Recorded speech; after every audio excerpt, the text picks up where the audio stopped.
What's the most dramatic way you found out you were the scapegoat?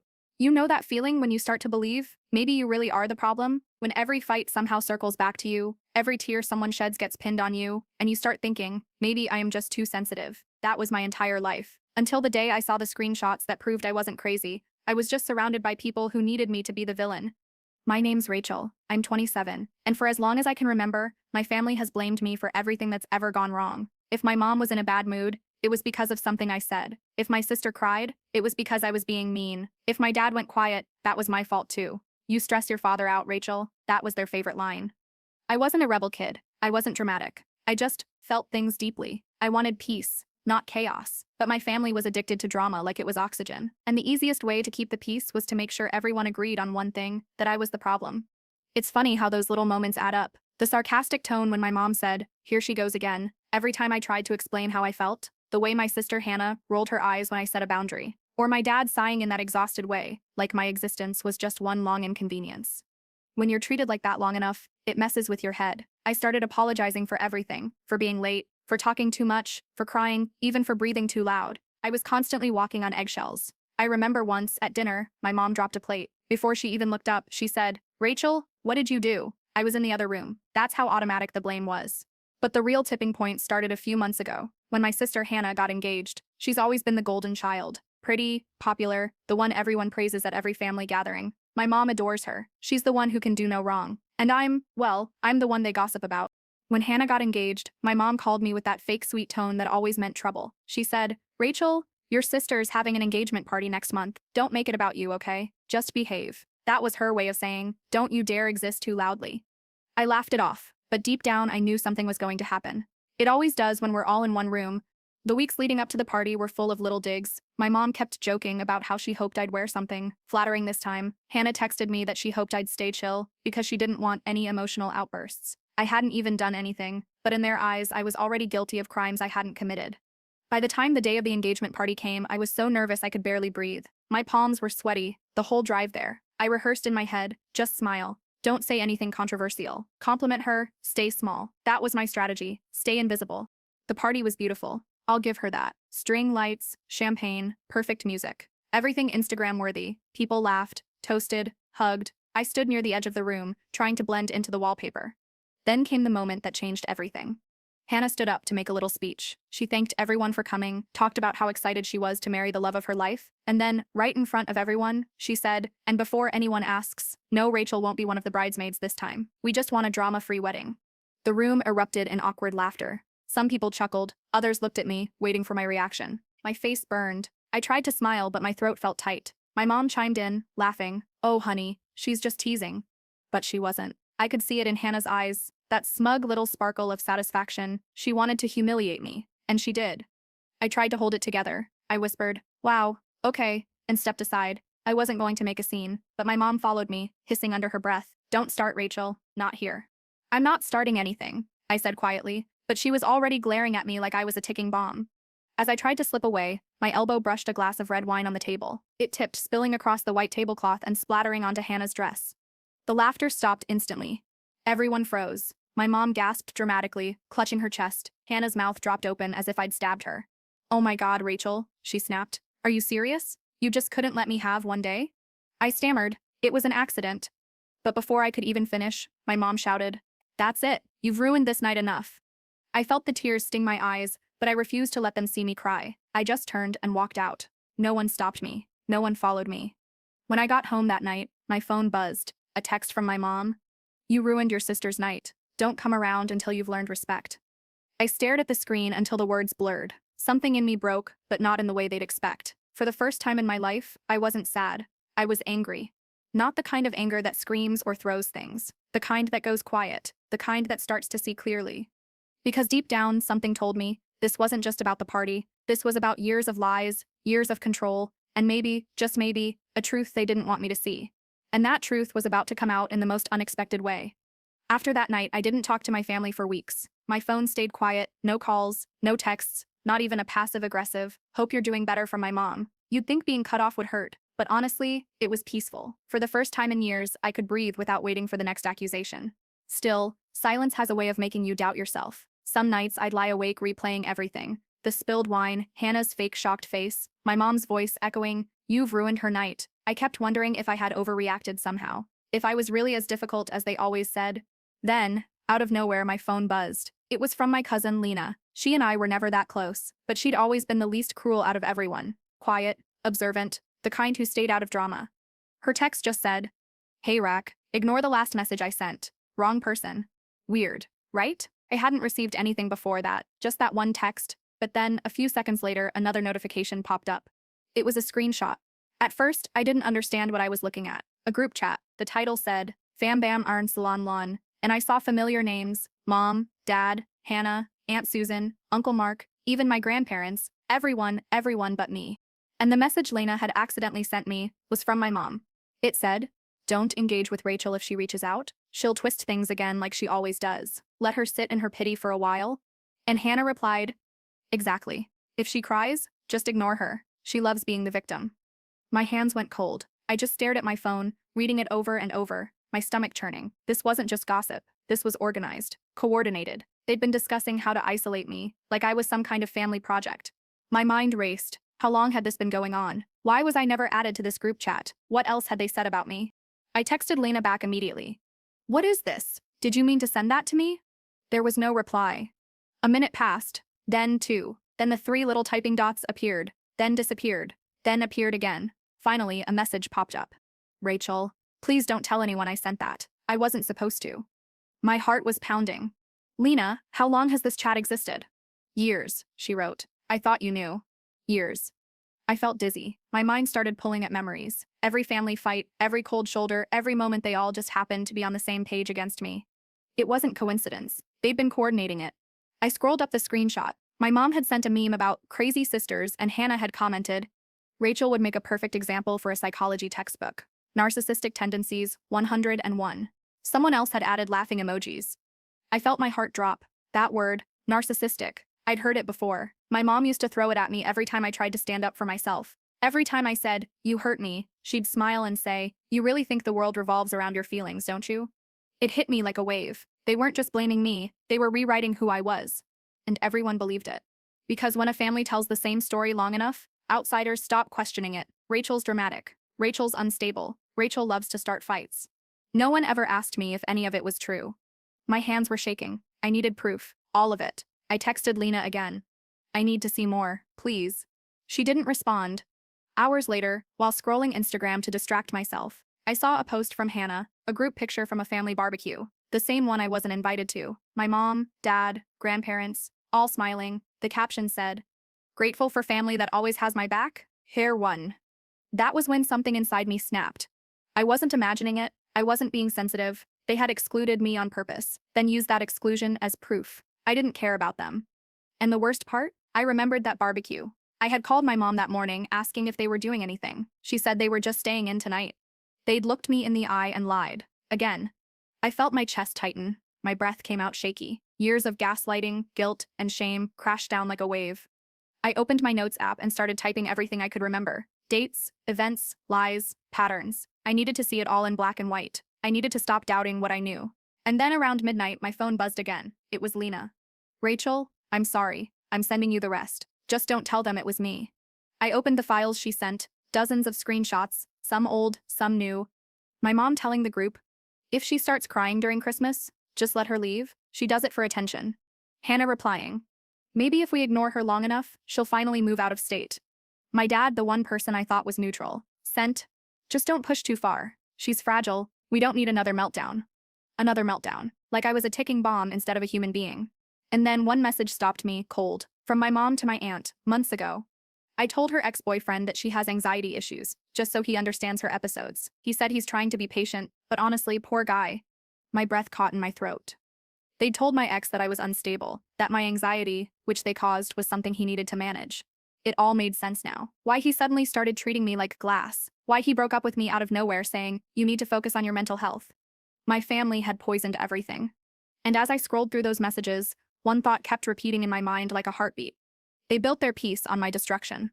I sat there in the dark, phone screen lighting my face, heart pounding so loud I could hear it. Every message felt like a punch to the gut, but underneath the hurt, something else was stirring. Rage. Not wild, screaming rage, the cold kind, the kind that starts with clarity. They wanted me to believe I was broken, but they just handed me the receipts that proved exactly who the real manipulators were. And I wasn't going to stay silent anymore. After that night, I couldn't sleep. Every time I closed my eyes, I saw those messages, my family laughing, mocking me, labeling me the unstable one. Their words burned into my brain like tattoos I couldn't scrub off. By 3 a.m., I was still awake, sitting in my apartment surrounded by empty coffee mugs, the glow of my laptop screen flickering across my face. I had the screenshots open, hundreds of them now, all neatly saved in a folder I named Truth. I wasn't sure what I was gonna do yet, but I knew one thing for sure. I was done being their punching bag. Still, I couldn't shake the questions clawing at me. Why would my mom, my own mother, need to destroy my reputation? Why did my dad stay quiet all these years? Why was Hannah, the golden child, so obsessed with making me the family villain?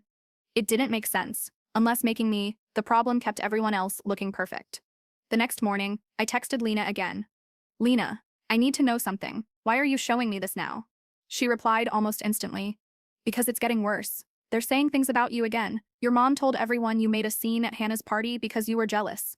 Jealous of what? I asked. Her happy life? Her engagement. The fact that she's mature enough to have people love her.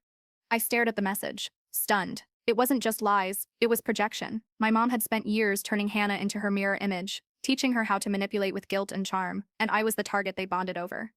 I could almost hear my mother's voice, calm and rehearsed, dripping with fake concern.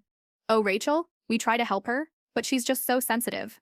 That word, sensitive, it had haunted me since I was 10. Every time I tried to speak up, that's what I got. Sensitive, dramatic, emotional. It was how they silenced me. I sat there gripping my phone, every muscle in my body tense. Then I realized something. The next family dinner, the one I was uninvited to, was in 2 weeks. My mom's birthday. The one she insisted was family only. They thought I wouldn't dare show up. But maybe that was exactly why I should. Over the next few days, I started collecting every piece of evidence I could. Not to humiliate them, but to finally prove what they'd done. I backed up screenshots to a flash drive. I printed the most revealing ones. The ones where they'd coordinated lies. The ones where my mom called me unhinged. The ones where my dad said I needed medication. I wasn't going to yell. I wasn't going to cry. I was going to let their own words speak for me. Then something strange happened. A week later, I got a call from my mom. Her number flashed on my screen. I hadn't seen it since the engagement party. My stomach dropped, but I answered anyway. Rachel, she said, her tone perfectly casual, we haven't heard from you in a while. Are you ready to apologize to your sister? I almost laughed. Apologize. For what? I said quietly. For embarrassing her, she said, her voice tight now. You made a scene. You made everyone uncomfortable. You know how you get? There it was. Again, that tone. The soft, disappointed manipulation. You really should work on your behavior, honey, she continued. We all love you, but we can't keep walking on eggshells around your moods. My chest burned. I looked at my computer screen, where her messages were still open, her love, translated into entire paragraphs, mocking me behind my back. Sure, Mom, I said slowly. I'll make it up to everyone. I'll come to your birthday dinner. She hesitated. Well, it's just family this year. I smiled. Exactly. When I hung up, my hands were shaking. Not from fear this time, but anticipation. Over the next week, I rehearsed what I'd say. I kept picturing their faces, the shock, the denial, the cracks forming in their perfect act. But the night before the dinner, something unexpected happened. Lena called me. Her voice was trembling. Rachel, she whispered. They found out about the screenshots. Your mom's furious. She thinks someone's been leaking things and she's blaming me. My stomach dropped. What did you tell her? Nothing. But she's losing it. She said you're set trying to destroy the family? She told everyone you're dangerous. That word, dangerous. They were already rewriting the story again. I thanked Lena, told her to stay quiet, and hung up. My hands were ice cold. The fear crept in for a second. Maybe I should just drop it. Maybe I should walk away. But then I looked at my reflection in the dark laptop screen. I looked tired, yes, but I also looked like someone who'd finally stopped being afraid. They'd built an entire narrative to keep me small, to keep me doubting myself, to make sure I never stood up. Tomorrow, that would end.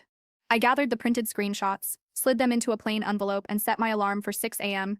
I wasn't just walking into my mom's birthday dinner. I was walking into their web with a match in my hand. The night of my mom's birthday dinner felt like walking into a storm I'd spent my whole life hiding from.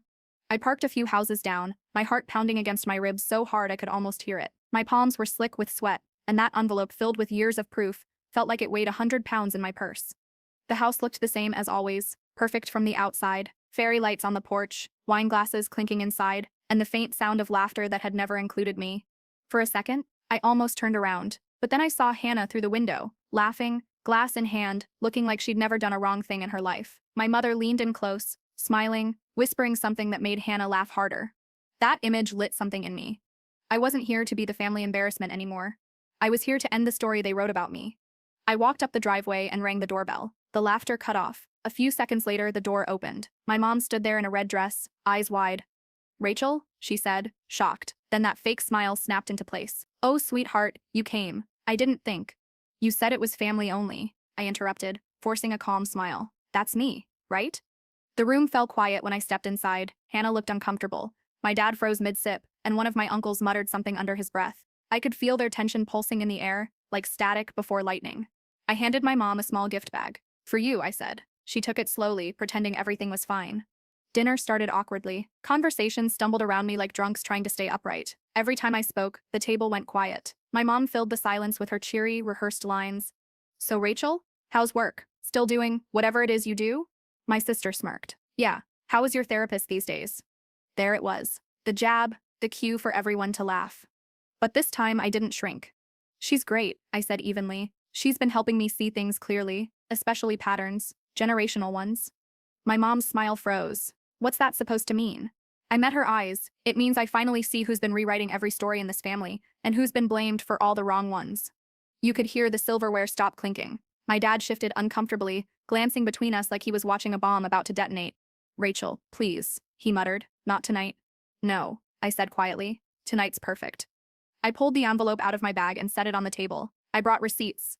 My mom frowned, then reached for the envelope. "What is this?" "Open it." She hesitated, then slowly slid out the printed screenshots. The color drained from her face as her eyes darted across the first page. Then the second, then the third. Hannah leaned over to look. "What? What is this?" I folded my hands, keeping my voice steady. "It's the group chat, the one I wasn't invited to, the one where you all coordinated your stories. Where mom said I fed love playing the victim, where dad called me a fed lost cause, where you joked about my panic attack being fed for attention."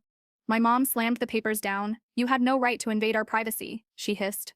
"Privacy?" I said, laughing bitterly. "You mean the secret space you used to lie about me for years? The place where you turned me into your emotional punching bag? That's not privacy. That's gaslighting." My dad's face was pale. "Rachel, your mother didn't mean any harm." "Oh, don't do that," I snapped. "Don't smooth it over. You've spent your whole life covering for her. Every time she humiliated me, you looked the other way. Every time she twisted my words, you stayed silent. You didn't protect me. You just kept the peace." For once, he didn't say anything. His lips parted, but no words came out. Hannah looked panicked. "Now, I didn't know she was saying all that, I swear." I cut her off. "You laughed, Hannah. I saw the messages. You said, 'Fate Rachel's probably crying right now. Poor drama queen.' You all knew." The table was silent except for the faint hum of the fridge in the background. My mom's jaw clenched. "You think this proves anything?" she said through gritted teeth. "Families argue. We vent. That doesn't mean—" "It means everything," I said, voice shaking now. Not from fear but from rage I'd buried my whole life. "It means you built a version of me that fit your story. Unstable, ungrateful, impossible to love. And the worst part is, I believed you."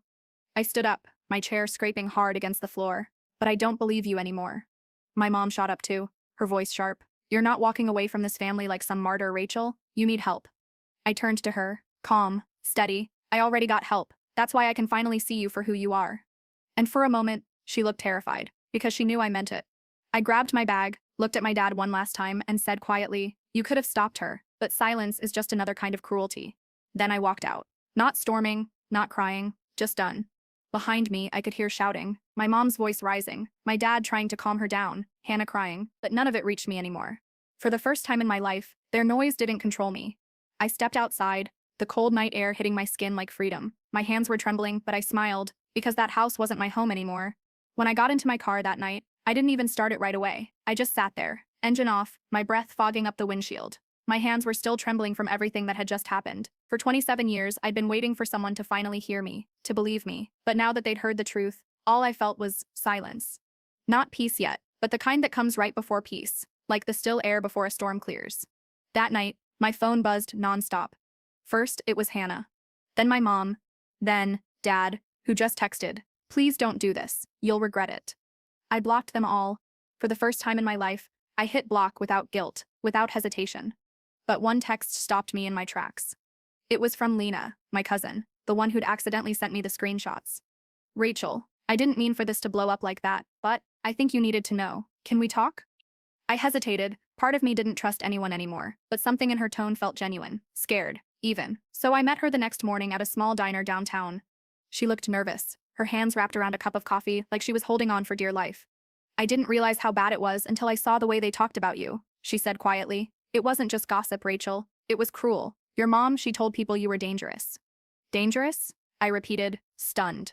Lena nodded, sliding her phone across the table. I didn't want to show you this before, but she's been texting my mom and a few aunts for months, saying you're said mentally unstable, that you're off your meds, that you might hurt someone. She even told people you had a breakdown at work. I stared at the messages. There it was, black and white proof of everything I'd ever suspected, but could never prove. She'd turned me into a cautionary tale. And everyone believed her. Lena's voice cracked. I think she did it to control the narrative, to make sure no one ever took your side. I laughed softly, a bitter, hollow sound, and it worked. For years. But as I looked at those messages, something inside me shifted. The fear that had kept me small for so long started to burn away. They'd spent their energy trying to destroy me, and I'd survived anyway. That realization was the most terrifying and liberating thing I'd ever felt.